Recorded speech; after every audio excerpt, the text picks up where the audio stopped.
আমরা এই মুহূর্তে আছি চট্টগ্রামের বাজিদের এভার কেয়ারে, যেখানে আপনার কিছুক্ষণ বিকালবেলায় যে বিএনপি মনোনীত প্রার্থী যে এরশাদুল্লাহ, তাকে তার প্রচারণাকালে কিন্তু আমরা শুনেছি তার প্রচারণার যে ছিল লিফলেট প্রচারণার সময় তারপরে গুলি করা হয় এবং সেই গুলিতে এখন পর্যন্ত 3 জন আহতের আমরা খবর পেয়েছি। তবে এরশাদুল্লাহ এখন পর্যন্ত সুস্থ আছেন বলে আমাদের জানানো হয়েছে। আমরা একটু কথা বলতে চাই, ওই সময় তার সাথে যিনি তার গাড়ি চালক ছিলেন, আমরা তার সাথে একটু কথা বলতে চাই। আসলে ঘটনাটা কি হয়েছে যদি একটু আমাদের ওখানে ঘটনা হয়েছে যে আজকে 4টার দিকে গণসংঘ ছিল। গণসংঘ করানোর পরে প্রথম 5 টাইম আসরের নামাজ পড়ছে। আসরের নামাজ পড়ে প্রত্যেকটা দোকানে তারপর হচ্ছে যে আপনার গণসংঘ করছে, লিফলেট বিতরণ করতেছে। পরে মাগরিবের নামাজ পড়ছে। মাগরিবের নামাজ পড়ে পূর্ব মসজিদের ওখানে মাগরিবের নামাজ পড়ে যখন সামনের দিকে হাইটে আসতেছে, ওই মুহূর্তে সন্ত্রাসীরা এটা তদন্তের মাধ্যমে, হয়তো পুলিশ আছে, র্যাব আছে, ওরা তদন্তের মাধ্যমে বের করতে পারবে। আমি যেটা অবস্থানভাবে ওখানে দেখছি, সেখানে হচ্ছে যে ওরা গুলি করতেছে, ককটেল মারতেছে, ফায়ার করছে।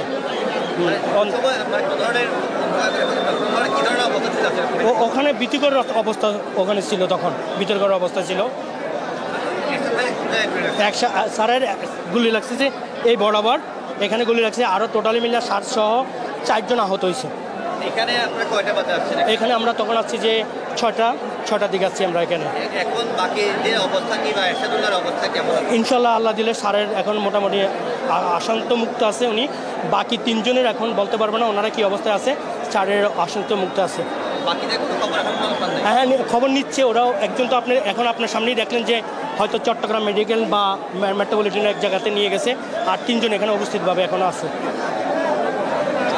শুনছিলেন যে আসলে যে ঘটনাটা এখন পর্যন্ত যে এখানে একটি ভীতিকর অবস্থা থেকে এবং যারা নেতাকর্মীরা আছে তারা কিন্তু ভিড় করছেন এবং ওই সময়ে যারা নেতাকর্মীরা ছিলেন তারা আশেপাশে তারাও কিন্তু যেটি জানিয়েছেন যে যখন চালতাতুলি চট্টগ্রামের 5 থানাধীন যে চালতাতুলি এলাকা আছে সেখানে যখন প্রচার চালাচ্ছিলেন এবং লিফলেট বিতরণ করছিলেন, ঠিক তখনই কিন্তু তার উপর হামলা চালানো হয় এবং হামলার সময় যারা প্রার্থীরা যারা তার কর্মীরা ছিলেন তার নেতাকর্মী তারা তখন ছত্রভঙ্গ হয়ে যায় এবং একটা সময়ে গিয়ে তারা সন্ধ্যা 6টার দিকে তারা তাদেরকে উদ্ধার করে এই এভার কেয়ার হাসপাতালে নিয়ে আসে।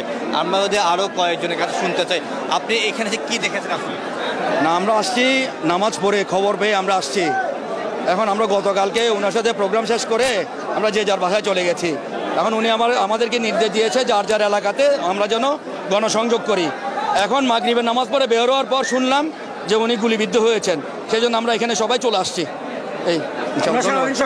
আজকে সারাদিন ওনার সাথে ছিলাম আমরা। উনি সকালবেলা আমির কসবা মুর্শিদাবাদীকে রিসিভ করার জন্য এয়ারপোর্ট গেছিল। ওখান থেকে এসে বিকালে 3টার সময় আমাদেরকে বলছে বলহালে আমার গণসংযোগ আছে, ওখানে যাবো, তোমরা 4টার এলাকায় গিয়ে কাজ করো। আমি যখন আবার নিউজ দেবো কালকে 7 তারিখে প্রোগ্রাম আছে, ওটার ব্যাপারে বসবো, সবাইকে ডাকবো, এই বলো আমাদের থেকে বিদায় নিয়ে উনি বলখালির উদ্দেশ্যে রওনা দিয়েছিল। ওখান থেকে এসে আজকেই কিন্তু উনি একটি সৎ আদর্শবান পরিচ্ছন্ন রাজনীতিবিদ, ওনার সাথে কারো কোনো শত্রুতা নাই। আজকে এই কাজটা কেন হবে এটা আমরা তীব্র নিন্দা প্রতিবাদ জানাই এবং অন্তর্বর্তী সরকারের কাছে জোরালো দাবি জানাই, এর বিচার করতে হবে, খুনিদের অবশ্যই ফাঁসি দিতে হবে। শুনছিলেন যারা নেতাকর্মী ছিলেন তারা কিন্তু বারবার বিক্ষোভ জানাচ্ছেন। আমরা কিন্তু পুলিশ এবং অন্যান্য আইন শৃঙ্খলা বাহিনীর কথা বলেছি, তারা যিনি বলছেন যে যারা এই ঘটনার সাথে জড়িত তাদেরকে গ্রেফতারের জন্য তারা ইতিমধ্যে অভিযান পরিচালনা করছে এবং তারা বলছে এই ধরনের অনাকাঙ্ক্ষিত ঘটনার মাধ্যমে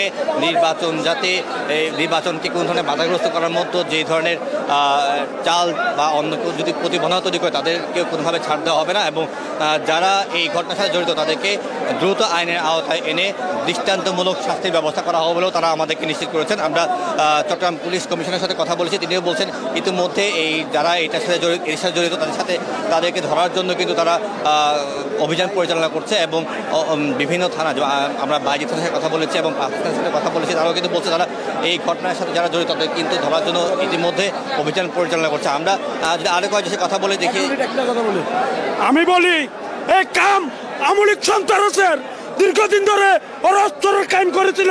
17 বছর আমলিককে আবার বিচারের হাতে আনক এরশাদুল্লাহর ভাই দিদি রক্ত কিছু এই বাংলাদেশ চট্টগ্রাম আমলিককে ঘরে ঘরে টুকাই আনি আমরা আইনের আওতায় আনবো। আমরা আইনের মধ্যে আইনকে শ্রদ্ধা করি।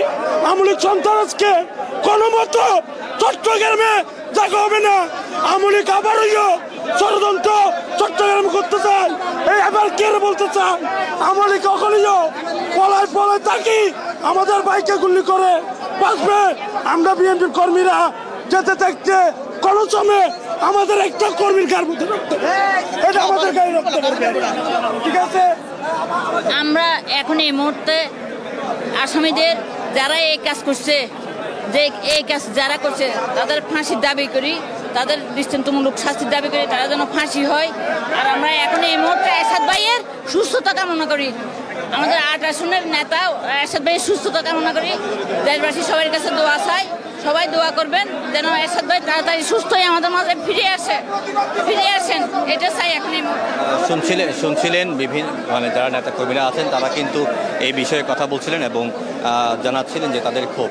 তবে আমরা বিকালে যেটি জানতে পেরেছি যে চট্টগ্রাম ৮ আসন ৮ বোয়ালখালী আসনের যে প্রার্থী হিসেবে তাকে মনোনয়ন দেওয়া হয়েছে, এই যে মনোনয়ন দেওয়া হয়েছে, মনোনীত প্রার্থী হিসেবে যে ঘোষণা করা হয়েছে তারপর থেকে কিন্তু তিনি গণসংযোগ করে আসছিলেন এবং গণসংযোগের আজকের দিনের তার যে গণসংযোগ জায়গা সেটি ছিল হচ্ছে চট্টগ্রামের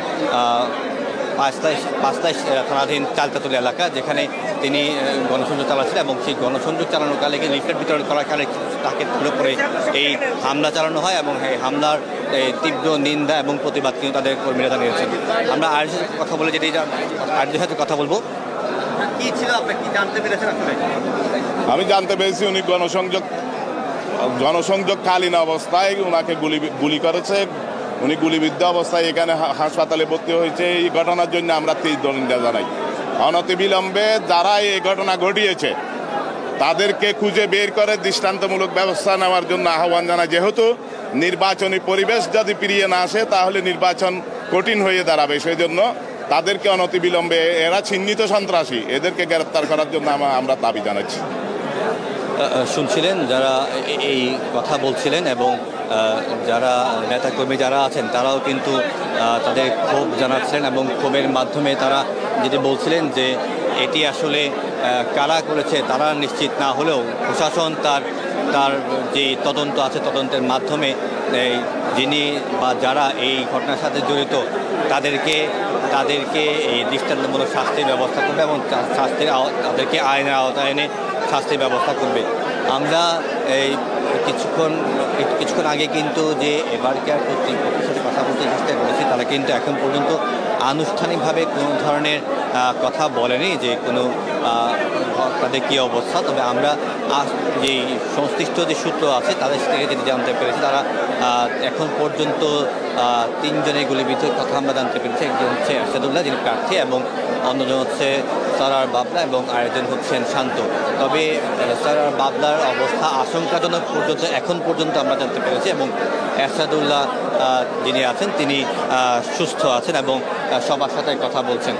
আমরা চট্টগ্রামের এই এভারকেয়ার হাসপাতাল থেকে আমাদের কাছে এই ছিল সর্বশেষ সংবাদ।